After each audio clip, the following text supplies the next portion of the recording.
Hello, a very good morning to all of you. Welcome to my channel NG Medicals. अभी तक अगर आपने subscribe या like नहीं किया है तो प्लीज सब्सक्राइब और लाइक करिए। मैं बहुत सारे एफर्ट्स डाल रही हूँ कि मैं इफेक्टिव टीचिंग दे सकूं। अगर आप सब्सक्राइब नहीं करेंगे तो मुझे लगेगा कि मेरी मेहनत बेकार है। प्लीज सब्सक्राइब कर दीजिए। Now we are going to continue the same topic, that is immunoglobulin, जो हम अब करने वाले हैं। हमने इम्यून सिस्टम से स्टार्ट किया था, अब हम पढ़ेंगे आज कि इम्यूनोग्लोबुलिन का स्ट्रक्चर। ठीक है, first of all you have to know what is immunoglobulin. ठीक है, अगर मैं इसको ब्रेक डाउन करती हूँ तो ये बनेगा दो पार्ट में, इम्यूनो। ठीक है, इम्यूनो मीन्स होता है हमारे बॉडी की इम्यूनिटी। ओके, इम्यूनो बना इम्यूनिटी से, and the other part that is globulin which is a protein. हम सब जानते हैं ग्लोब्यूलिन क्या है, प्रोटीन है। ठीक है, तो हमारा जो प्रोटीन है उसको हमने क्या बोल दिया, ग्लोब्यूलिन। ये एक प्रोटीन है जो कि हमारे खुद के प्लाज्मा सेल्स से मिलके बना है। तो प्लाज्मा सेल्स से, और कह सकते हैं लिम्फोसाइट्स वगैरह से मिलके बना होता है, जो कि रिस्पॉन्सिबल है हमारे इम्यून सिस्टम को एक्टिवेट करने के लिए, मतलब हमारे इम्यून सिस्टम को कंप्लीट करने के लिए। ओके, तो अगर प्लाज्मा प्रोटीन या नहीं होगा ये प्रोटीन, तो हमारा इम्यून सिस्टम इफेक्टिवली वर्क नहीं कर पाएगा, ये कह सकते हैं कंप्लीट ही नहीं हो पाएगा। ठीक है, now we are going to see the introduction. According to the introduction, तो इम्यूनोग्लोबुलिन्स क्या है हमारे, मैंने जैसे कि आपको बताया कि ग्लाइकोप्रोटीन जो कि प्रोटीन का एक पार्ट होता है, तो वो हमारे ग्लाइकोप्रोटीन से मिलके बने होते हैं मॉलिक्यूल्स। ठीक है, जिनका मेन फंक्शन क्या है, एंटीबॉडीज का प्रोडक्शन करना।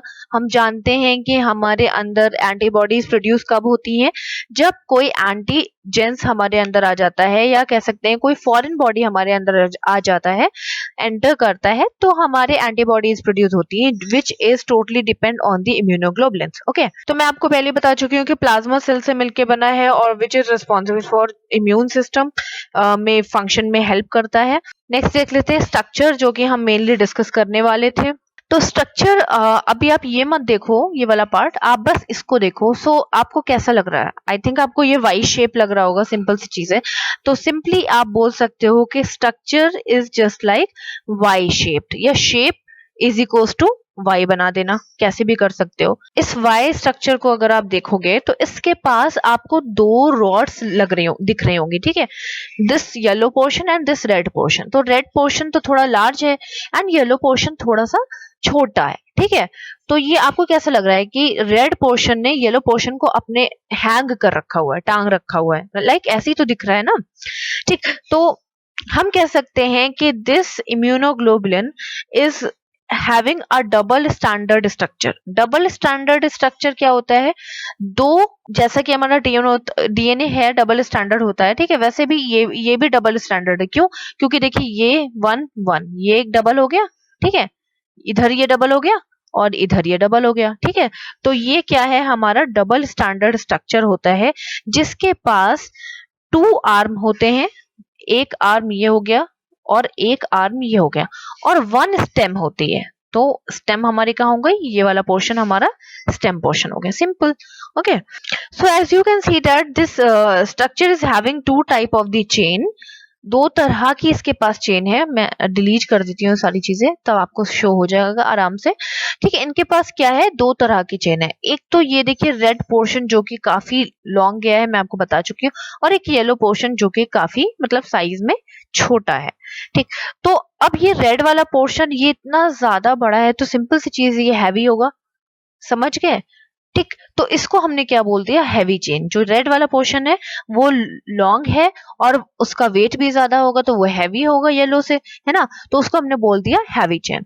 और जो हमारा दूसरा वाला येलो वाला पोर्शन है, जो कि काफी लाइट है, छोटा है साइज में, तो उसको हमने क्या बोल दिया, लाइट चेन। इसी हैवी और लाइट चेन से हम फॉर्मूला बना सकते हैं। तो फॉर्मूला कैसे बना सकते हैं, इसका फॉर्मूला, इम्यूनोग्लोबुलिन का फॉर्मूला मैं बताती हूँ कि कैसे बना है। तो हैवी चेन कितनी है नंबर्स में, एक ये है और एक ये है, तो क्या हो गया, H2 हो गया, राइट, है ना। दो है तो H2 हो गया। हैवी, H फॉर हैवी, और कितने हैं नंबर्स में, दो हैं, तो H2 हो गया। और L फॉर लाइट, तो कितने हैं नंबर्स में, 2 हो गया। तो this is the formula of immunoglobulin. हम कह सकते हैं। तो ये कैसे बना, 2 हैवी चेन थी तो हमने H2 कर दिया, 2 लाइट चेन थी तो हमने L2 कर दिया। ओके, तो ये एंटीबॉडी का फॉर्मूला है। ठीक है, H2L2 हमारी किसका फॉर्मूला है, एंटीबॉडी का फॉर्मूला है। तो आपको क्लियर हो गया होगा इतना, ये वाला भी पॉइंट मैंने आपको क्लियर कर दिया कि वाई शेप्ड होता है, ये वाला पॉइंट भी मैंने आपको क्लियर कर दिया। अच्छा, इट हैज 4 पॉलीपेप्टाइड चेन। ठीक है, 2 of these chain are large subunits called H and the other 2 are small subunits called L। ठीक है, तो पॉलीपेप्टाइड चेन से मिलके बना हुआ है, जिसमें मैं आपको ऑलरेडी एक्सप्लेन कर चुकी हूँ, 2 लार्ज हैं, दो हैवी हैं, 2 लाइट्स हैं। देन नेक्स्ट है हमारा all 4 chain are joined with SS linkage. ठीक है, तो ये SS लिंकेज क्या है मैं आपको बताती हूँ। तो हमारी ये लाइन कहती क्या है, पहले तो आप ये समझ लीजिए। ये जो हमारा स्ट्रक्चर है, इसके पास कुछ ऐसी चीजें हैं जो इस स्ट्रक्चर को बॉन्ड करके जोड़ के रखती हैं, जिनको हमने SS बॉन्ड बोल दिया है या SS लिंकेज बोल दिया है। वैसे इस SS का पूरा कह सकते हैं कि फुल फॉर्म है डाई सल्फाइड बॉन्ड। ठीक है, या हम इसको डाई सल्फाइड ब्रिज भी बोलते हैं। Di means 2, sulphide means sulphur. तो 2 SS है इसलिए हमने डाई बोल दिया। ठीक है, सल्फाइड सल्फर है, S फॉर सल्फर। बॉन्ड कह सकते हैं, ब्रिज कह सकते हैं, क्योंकि एक बॉन्ड और ब्रिज का ये स्ट्रक्चर तैयार कर रहे हैं। अब मैं आपको नेक्स्ट इमेज में दिखाती हूँ कि ये SS क्या है और किस तरह से ये शो हो रहा है हमारे इस एंटीबॉडीज में। तो ये देखिए, इस स्ट्रक्चर में आपको SS बॉन्ड दिख रहा होगा। तो इसको एक बार काउंट कर लेते हैं। वैसे ये टोटल 16 होते हैं, तो इसको एक बार काउंट कर लेते हैं। 1 2 3 4 5 6 7 8 9 10 11 12 13 14 15 एंड 16 हो गए 16। तो आपकी ये SS बॉन्ड टोटल नंबर्स कितने होते हैं इसके, 16 का पेयर होता है। ओके, तो इसीलिए इन शॉर्ट हमने इसे SS बॉन्ड कह दिया है, SS लिंकेज कह दिया है, क्योंकि ये डाई होते हैं, डबल होते हैं, पेयर में है तो सिंपल सी चीज है, ये डबल है। ठीक है, और इसीलिए हमने इन्हें लिंकेज बोल दिया है, क्योंकि ये एक दूसरे को लिंक कर रहे हैं। पूरी कह सकते हैं स्ट्रक्चर को इन्होंने लिंक कर रखा हुआ है एक दूसरे से। तो अगर हम इसको थोड़ा सा डिवाइड कर देते हैं, तो हमारे पास इस स्ट्रक्चर को हमने डिवाइड कर दिया ऐसे करके। तो हमारे पास 2 तरह के पोर्शन मिल गए। एक तो अपर पोर्शन मिल गया, ये जितना भी आपको दिख रहा है ये हो गया आपका अपर पोर्शन, और जो लोअर पोर्शन जो लोअर साइड में है ये वाला पोर्शन क्या हो गया आपका, लोअर पोर्शन हो गया। अब मैं आपको ये इसलिए एक्सप्लेन कर रही हूँ क्योंकि अपर और लोअर पोर्शन दोनों का बहुत ही इंपॉर्टेंट फंक्शन है। वो क्या फंक्शन है, फर्स्ट ऑफ ऑल जो आपका लोअर पोर्शन है वो अपनी जगह पे स्थिर रहता है, जिसको हम कांस्टेंट बोलते हैं। ठीक है, इसीलिए इसका नाम पड़ गया कांस्टेंट चेन। ओके, और जो आपका ये अपर पोर्शन है ये मूव करता है। ये क्यों मूव करता है, क्योंकि कोई भी फॉरेन बॉडी आता है, कोई भी इन्फेक्शन आता है, माइक्रो ऑर्गेनिजम्स या कोई भी एंटीजन कह सकते हैं, तो ये मूव करके इधर उधर मूव करके उसको पकड़ लेता है। ठीक है, होल्ड कर लेता है। एक एंटीजन इस साइड पकड़ा जाता है और एक एंटीजन इस साइड पकड़ा जाता है। तो ये वाला पोर्शन मूव कर सकता है, इसीलिए हमने इसको बोल दिया है वेरिएबल चेन।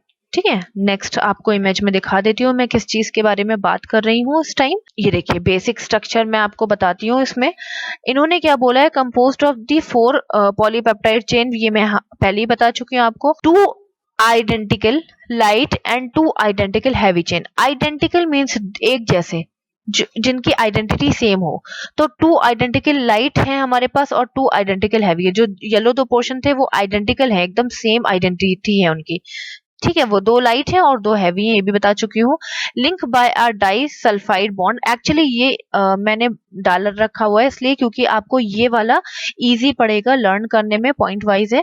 ठीक है, light chain are similar in all the immunoglobulins. जितने भी इम्यूनोग्लोबुलिन्स हैं हमारे पास, जैसे कि हर एंटीबॉडी का हम पढ़ सकते हैं, IgG, IgM, IgA, हर तरह का IgE। तो उन सब का जो लाइट चेन है वो सिमिलर रहती है, और जो हैवी चेन है उसमें थोड़ा बहुत चेंजेस होते हैं।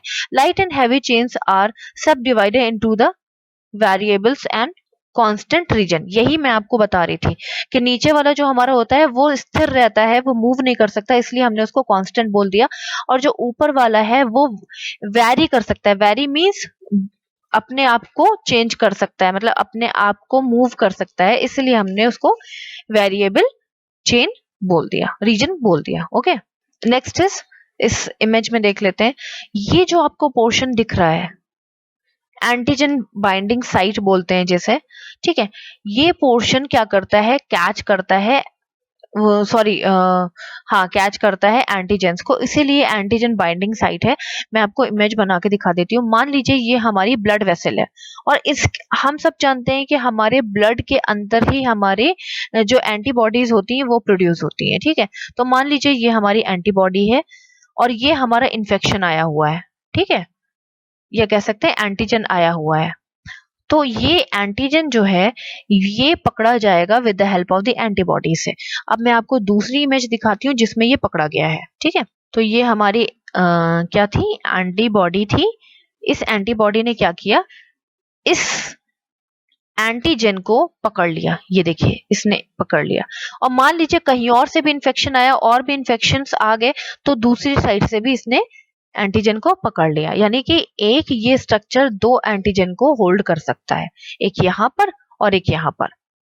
ओके, तो होल्ड किया है, इसका मतलब इन दोनों के बीच में कोई कह सकते हैं कनेक्शन हुआ, या इन दोनों का इंटरेक्शन हुआ।